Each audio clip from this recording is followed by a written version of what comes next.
Oke, jumpa lagi kita dengan Cak Ompong. Bagaimana Bapak Ibu sekalian serta para sohibul ane? Tentu semua kita di dalam keadaan sehat. Oke, ada beberapa request dari teman-teman ya yang mengatakan, Cak Ompong, mbok ya sekali-sekali jangan politik terus yang dibahas katanya.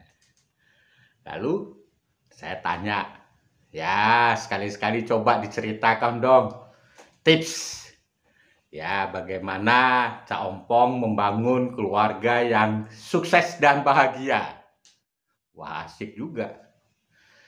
Ya memang terkadang ingin menolak tapi tidak enak. Oke lah, kita punya pokok bahasan hari ini adalah tips keluarga bahagia dan sukses versi Cak Ompong. Artinya apa? Artinya ini bukan teori, tapi pengalaman yang saya lakukan bersama keluarga, ya, bersama istri dan anak-anak. Oke, saya mempunyai 3 anak, ya, semuanya laki-laki.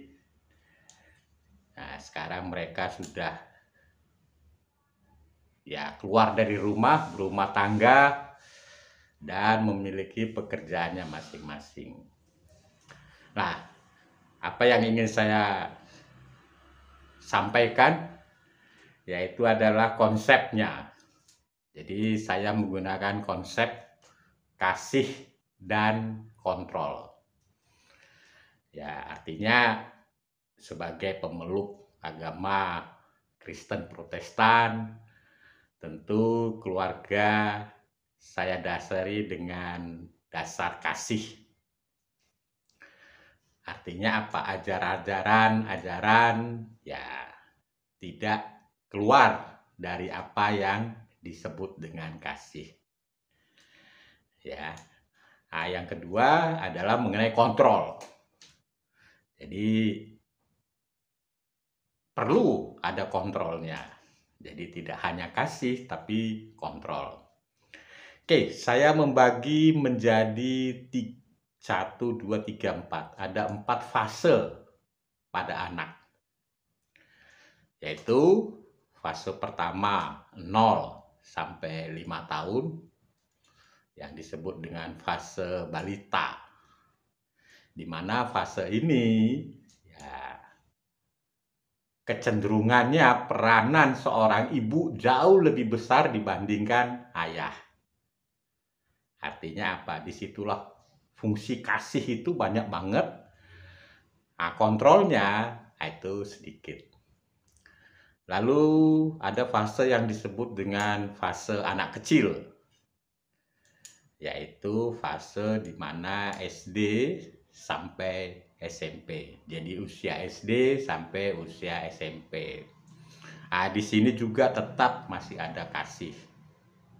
Dan kontrolnya sudah mulai, persentasenya sudah mulai meningkat terhadap anak.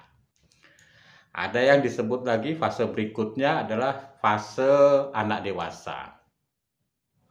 Anak dewasa saya menyebutnya itu adalah masa SMA hingga lulus kuliah. Nah, di sini kasih mulai agak berkurang dari kami, artinya mereka sudah mulai mampu ya menata dirinya. Tapi fungsi kontrolnya semakin tinggi. Nah, nanti Cak Ompong akan ceritakan. Lalu yang berikutnya adalah fase dewasa dan berumah tangga. Nah, ini kembali lagi.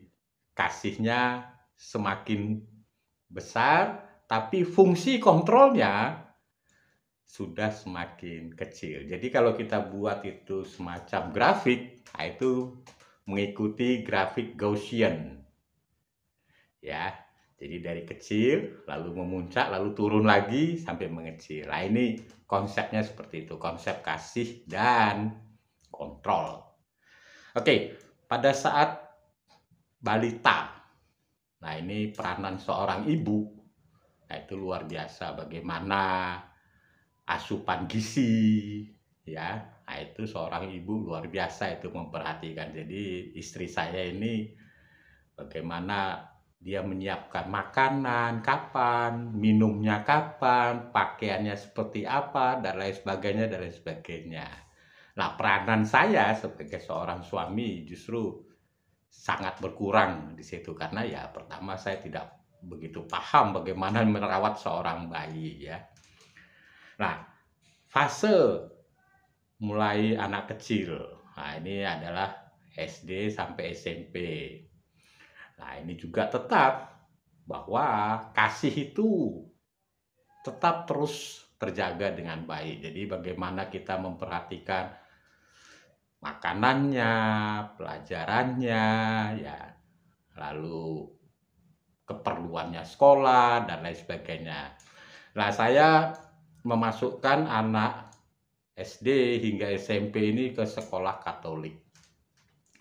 Jadi saya punya alasan yang mendasar kenapa saya memasukkan anak itu ke sekolah Katolik. Ya, karena tadi saya ingin anak-anak itu disiplin.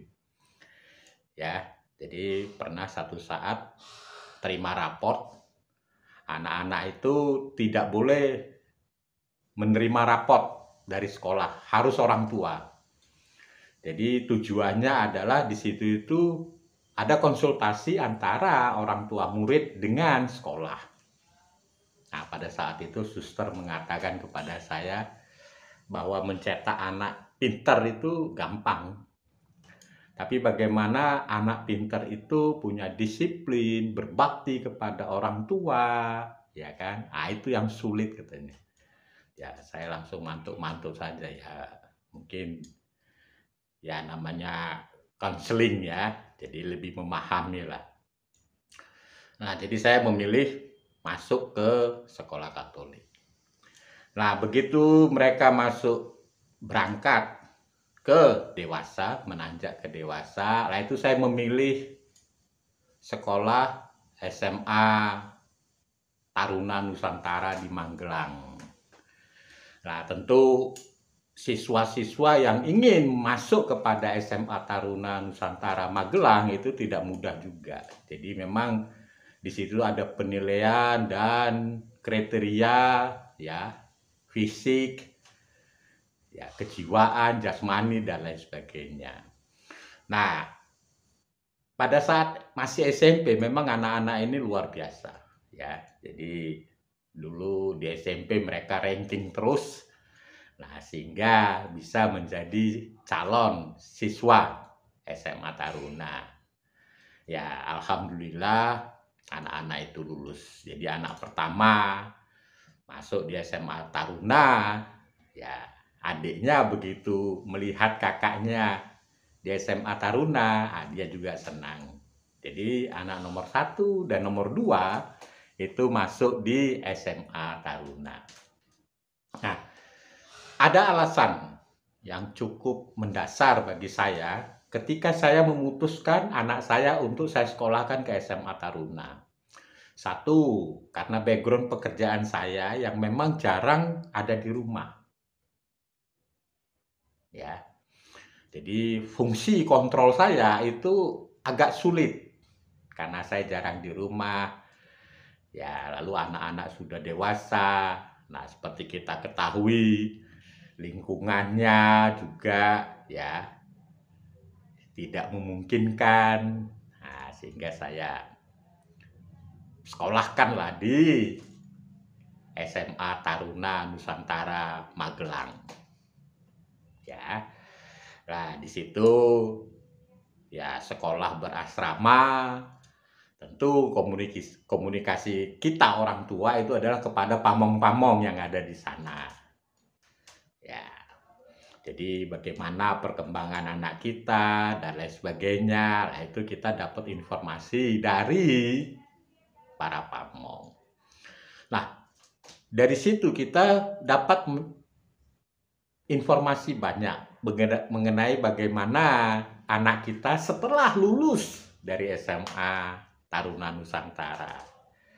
Ya, jadi ada semacam psikotes, ya, siapa yang akan masuk ingin melanjutkan cita-citanya ke TNI dan Polri, atau ingin melanjutkan cita-citanya ke perguruan tinggi, lah di situ itu ada tes dan kita banyak mendapat informasi perihal anak kita.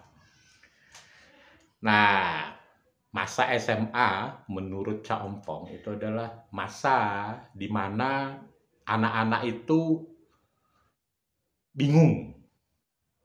Saya nanti ingin melanjutkan kemana?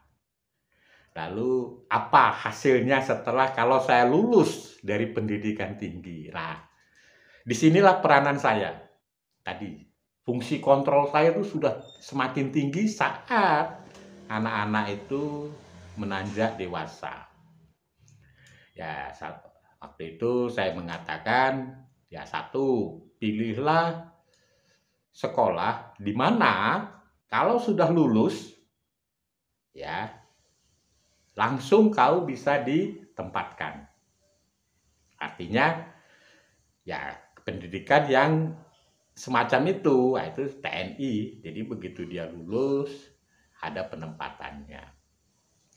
Atau kalau kau kuliah dan lulus, ya itu tidak mengalami kesulitan seperti papamu ini dulu.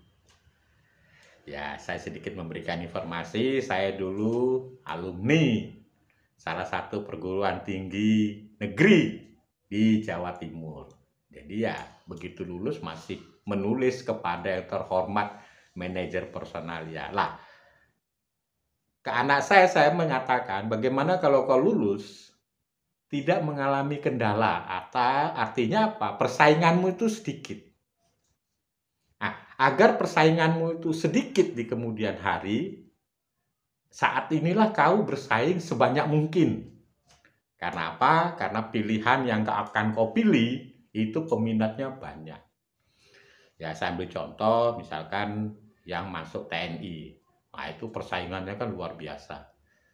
Ya, bukan hanya kemampuan akademik, kemampuan fisik, ya, kejiwaan dan lain sebagainya. Untuk masuk akademi di TNI itu ya tidak semudah seperti yang kita bayangkan. Dan itu peminatnya luar biasa banyak.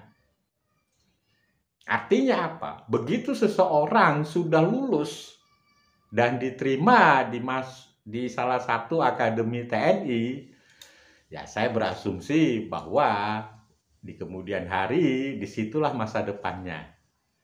Ya, kalau bahasa orang pasaran ya, nasinya ada di situ. Segone ya ning kono. Nah, begitu juga yang nomor 2, ya saat itu memang ditawari untuk masuk TNI, tapi dianya memilih untuk ke kedokteran. Ya, di kedokteran juga begitu, peminatnya luar biasa banyak. Artinya apa? Kompetisi untuk masuk di kedokteran itu adalah kompetisi yang ketat sekali. Nah, jadi seseorang yang lulus dari kedokteran ya memang kita harus acungi jempol ya. Ya, alhamdulillah lagi anak saya yang kedua dia masuk di kedokteran. Ya. Dan dia lulus saat ini sudah menjadi dokter spesialis anak dan berdinas di Sumba Timur. Nah, demikian juga anak ketiga. Anak ketiga ya mungkin punya jalannya sendiri, ya masuk di Universitas Kristen Satya Wacana memilih teknik elektro. Nah, ini anak saya yang bontot ini tumben dia mengikuti bapaknya. Ya, sekarang puji Tuhan dia sudah bekerja. Ya, hampir ya per hari ini belum nikah, tapi bulan depan dia sudah menikah. Ah, jadi itulah sekelumit bagaimana saya menggunakan konsep kasih dan kontrol. Jadi kasih itu kita harus berikan kepada anak ya sesuai ajaran yang saya peluk ya. mana di situ ada yang disebut iman pengharapan, percaya dan pengharapan. Jadi memang kita harus memiliki iman sekaligus kita memiliki pengharapan. Nah, itulah kasih.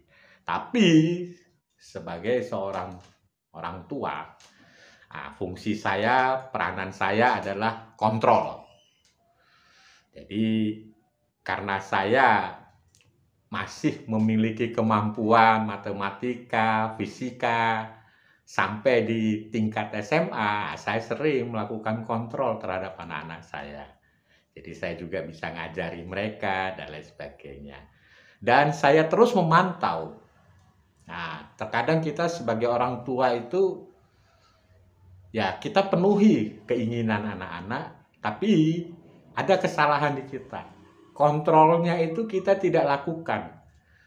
Padahal kontrol dari kita sebagai bapak itu memang perlu dilakukan. Bahkan kontrol itu melekat. Ya, saya sering sekali, ya karena teknologi sudah maju, ya mungkin hampir setiap hari saya telepon. Waktu itu, ya, nah itu.